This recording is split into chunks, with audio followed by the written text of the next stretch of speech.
आप जैसे ही स्टेशन पर उतरोगे ऑटो वाला का मार हो जाएगा आपको धरने के लिए कि मैं किसको लेकर जाऊं। टैक्सी कहाँ जाना है? नहीं जाना, कहीं नहीं जाना। सर बस यहीं पे है। अरे घुस मत यार। सर एक बार बताइए तो सही, जाना कहाँ है? सर टैक्सी बस ये है।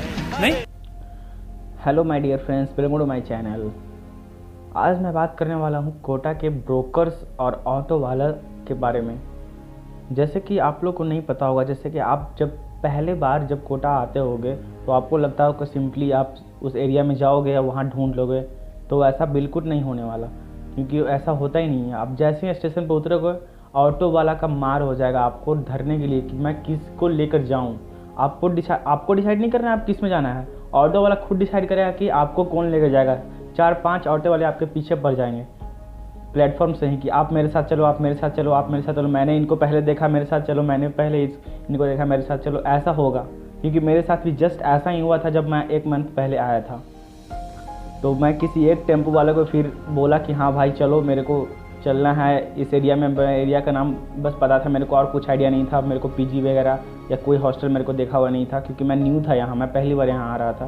क्योंकि 11th में लॉकडाउन लगा हुआ था तो मैं यहाँ 11th में आ नहीं पाया था, तो मैं 12th में यहाँ आ रहा था सबसे पहली बार। तो जब मैं ऑटो वाला को बोला कि इस एरिया में मेरी कोचिंग है, इस एरिया के नज़दीक मेरे को पीजी मिल जाएगी क्या, तो उसने बोला कि हाँ डेफिनेटली मिल जाएगी ही, चलो मैं आपको दिखाता हूँ। तो मैंने कहा ठीक है चलो आप दिखा दो मेरे को, और अच्छा होगा, मेरे को ढूंढना नहीं पड़ेगा, आप दिखा दोगे तो।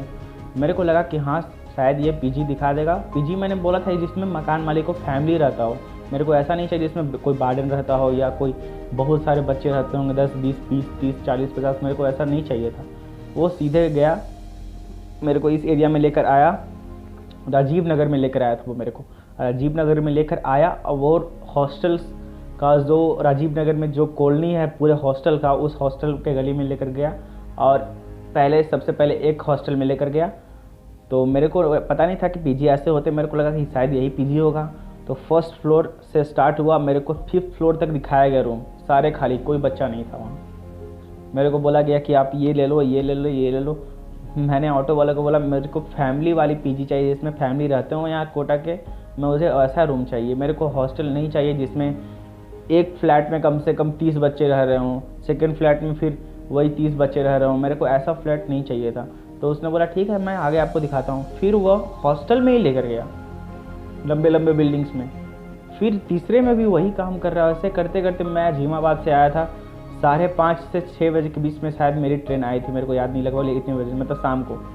तो वो ऐसे घुमाते घुमाते मेरे को रात कर दिया 8 बजे के लगभग। अब मेरे को समझ में नहीं आ रहा था कि अब मेरे सामान सारे थे टेम्पू में ही थे और कुछ रहने का कोई ठिकाना नहीं, खाना पीना कुछ नहीं हुआ था। तो समझ में नहीं आ रहा था क्या हो रहा था। मैंने फिर ऑटो वाले को बोला कि मेरे को ऐसा नहीं चाहिए जैसे आप दिखा रहे हो, मेरे को आपको समझ में नहीं आ रहा, मैं पीजी बोल रहा था। तो उन्होंने बोला कि तुम, फिर हम लोग ने ये डिसाइड किया कि आज हम लोग होटल में रह लेंगे, उसके बाद कल सुबह उठकर ढूंढेंगे रूम, जो जैसा डेरा होगा वैसा ढूंढेंगे। तो मैंने ऑटो वाला से कहा कि कोई अच्छे से होटल में लेके चलो जहाँ एक दिन का हम लोग रह सकें।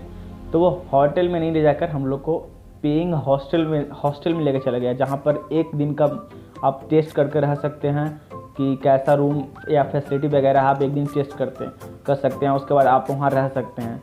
तो वो ऐसे में ही लेकर गया जहाँ उसको मतलब उसको कमीशन की अपनी पड़ी थी कि कैसे उसको कमीशन मिल जाए। उसको ये नहीं देखना था कि हाँ बच्चा को भी कुछ चाहिए जो उसके हिसाब से, वो नहीं देखा था, उसको बस अपना पैसा दिख रहा था।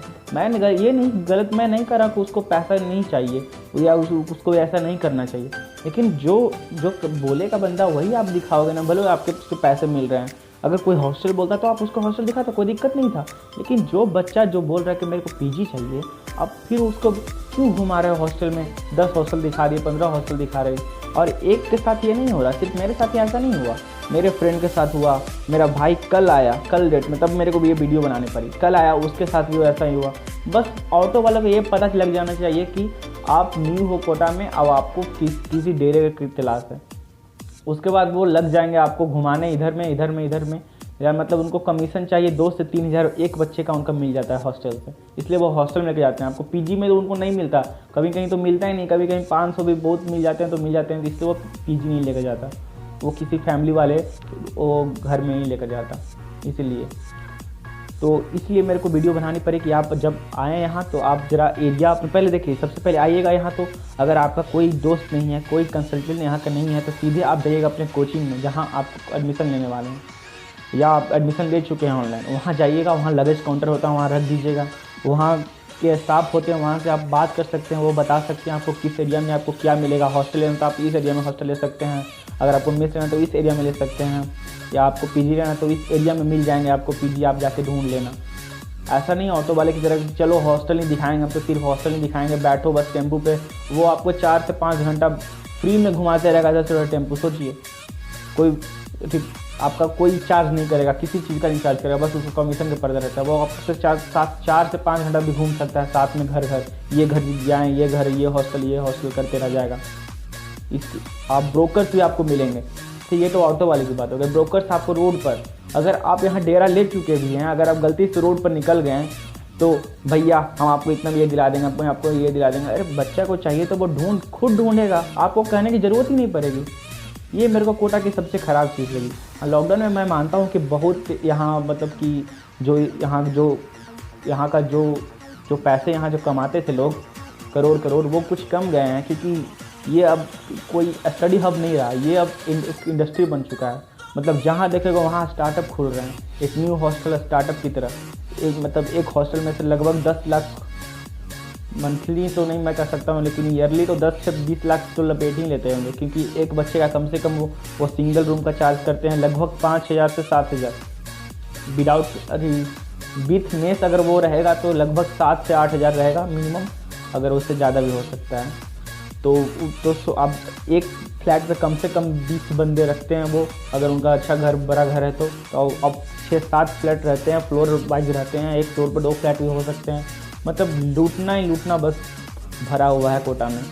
मतलब स्टडी तो यहाँ मिलता है, मैं मानता हूँ, यहाँ मैं पढ़ रहा हूँ, मैं 1 मंथ से क्लासरूम प्रोग्राम किया हूँ, तो मेरे को पता है यहाँ स्टडी जो अच्छे जो कोचिंग से बाहर होते हैं उससे अच्छे लेवल के स्टडी मटेरियल या सब कुछ टीचर वगैरह सब हैं, मैं मानता हूँ इसे। लेकिन यहाँ का जो रहने का लाइफ स्टाइल मतलब पूरा बदल ही गया है एकदम पूरा। मतलब समझो कि आप लोग को पूरा जो यहाँ का जो सिस्टम है, जो कोटा है, वो पूरा डिपेंडेंट है सिर्फ स्टूडेंट पर। अगर स्टूडेंट आना बंद हो गए तो मैं कह रहा हूँ कि कोटा बर्बाद हो जाएगा।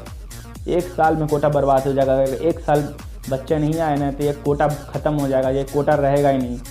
ये इतना डिपेंडेंट है स्टूडेंट्स पर। मतलब समझो कि यहाँ हम लोग के बिना कुछ हो ही नहीं सकता, और इतना इन लोग लूट मार कर रहे हैं यहाँ, वो इतना नहीं करना चाहिए था। मैं देख के तो हैरान रहता हूँ कि क्या हो रहा है यहाँ, कुछ अलग ही लेवल पर हो रहा है।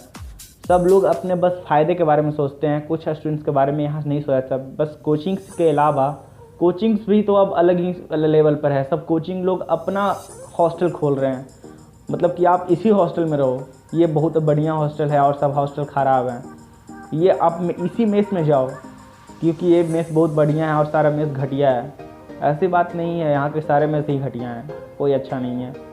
1-2 छोड़कर जो नॉर्मल टेस्ट है, मैं एक्सीलेंट किसी को नहीं कहूँगा। मैं बहुत सारे मेस में खा चुका हूँ 1 महीने के अंदर, कोई भी खाना मेरे को अच्छा नहीं लगा। भले किसी को अच्छा लगता होगा कि सबका टेस्ट अलग लगा, लेकिन मेरे को एक भी खाना यहाँ का अच्छा नहीं लगा। मतलब बोल तो मैं सबसे घटिया, हॉस्टल का खाना तो सबसे घटिया, सबसे बेकार होता है। मेस का खाना तो कह सकता हूँ कि नॉर्मल रहता है कुछ, लेकिन जो हॉस्टल का खाना, मैं एक दिन जिसमें रहा था पहले दिन हॉस्टल में, वो सबसे घटिया खाना था आज तक का। माना या आप पढ़ाई करने आए हैं, लेकिन जब आपके हेल्थ सही से रहेगी या आप सही इन्वायरमेंट रहोगे तभी आप पढ़ पाओगे। तो होप आपको अच्छा लगा होगा वीडियो। आप जब यहाँ आइएगा तो ये सब को स्थिति को देख कर आइएगा, किसी ब्रोकर के गलत हाथ में मत पड़िएगा, जिससे आपका टाइम का नुकसान हो सकता है, या आपको जैसा चाहिए था इन्वायरमेंट वैसा इन्वायरमेंट नहीं मिल पाता है, या आप सोच कर आए थे कि यहाँ आकर पीजी लेंगे, किसी फैमिली वाले घर में रहेंगे, लेकिन आपको हॉस्टल में रहना पड़ रहा है। अब हॉस्टल में भी, जैसे कि मैं हॉस्टल देखिए किस लिए प्रीफेयर नहीं करता हूँ, मे भी कोई हॉस्टल अच्छे होंगे, मेरे को ये नहीं पता है, लेकिन हाँ हो भी सकते हैं। लेकिन मैं हॉस्टल इसलिए नहीं बोल रहा हूँ क्योंकि एक हॉस्टल में लगभग से 50+ बच्चे रहते हो, कैसा भी हॉस्टल हो, कितना छोटा भी हॉस्टल हो। और जब आप किसी के साथ रहने लगते हो, अगल बगल में भी आपका रूम है, तो फ्रेंड तो बन ही जाना है। अब फ्रेंड बनने के बाद वो उसके रूम में और वो उसके रूम में और वो उसके रूम में, ये खुद यहाँ के टीचर्स भी बोलते हैं कि जब अब तुम रहते होगे यहाँ तो कुछ दिन बाद, अभी तो नहीं लेकिन कुछ दिन बाद तुम्हारा फ्रेंड तुम्हारे रूम में रहेगा, तुम उसके रूम में रहोगे, और वो उसका फ्रेंड उसके रूम में रहेगा, यही होगा हॉस्टल में। इसलिए मैं हॉस्टल को पसंद नहीं किया, इसलिए मैं पीजी में अगर जो मैं रह रहा हूँ वो पीजी है। मैं अगर आपको इसके बारे में लोकेशन चाहिए कहाँ मैं रह रहा हूँ तो मेरे को कमेंट करके बताना, मैं बता दूँगा। तो मिलते हैं अब अगली वीडियो में। अगर कोई आपको कोई भी डाउट हो कोटा के बारे में तो आप नीचे कमेंट में बताना ज़रूर। धन्यवाद।